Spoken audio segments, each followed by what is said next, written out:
কবিগুরু রবীন্দ্রনাথ ঠাকুরের লুকোচুরি। আমি যদি দুষ্টুমি করে চাঁপার গাছে চাপা হয়ে ফুটি, ভোরের বেলা মা গো ডালের পরে কচি পাতায় করি লুটোপুটি, তবে তুমি আমার কাছে হারো। তখন কি মা চিনতে আমায় পারো? তুমি ডাকো খোকা, কোথায় ওরে? আমি শুধু হাসি চুপটি করে। যখন তুমি থাকবে যে কাজ নিয়ে, সবই আমি দেখব নয়ন মেলে। স্নানটি করে চাঁপার তলা দিয়ে আসবে তুমি পিঠেতে চুল ফেলে। এখান দিয়ে পুজোর ঘরে যাবে, দূরের থেকে ফুলের গন্ধ পাবে। তখন তুমি বুঝতে পারবে না সে তোমার খোকার গায়ের গন্ধ আসে।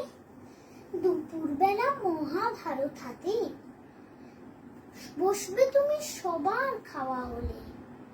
গাছের ছায়া ঘরের জানালাতে পড়বে এসে তোমার পিঠে কোলে। আমি আমার ছোট্ট ছায়াখানি দৌড়াবো তোর বইয়ের পরে আনি। তখন তুমি বুঝতে পারবে না সে তোমার চোখে খোকার ছায়া ভাসে। সন্ধেবেলা প্রদীপ খানি জেলে যখন তুমি যাবে গোয়াল ঘরে, তখন আমি ফুলের খেলা খেলে টুক করে মা পড়ব ঘুমিয়ে ঝরে।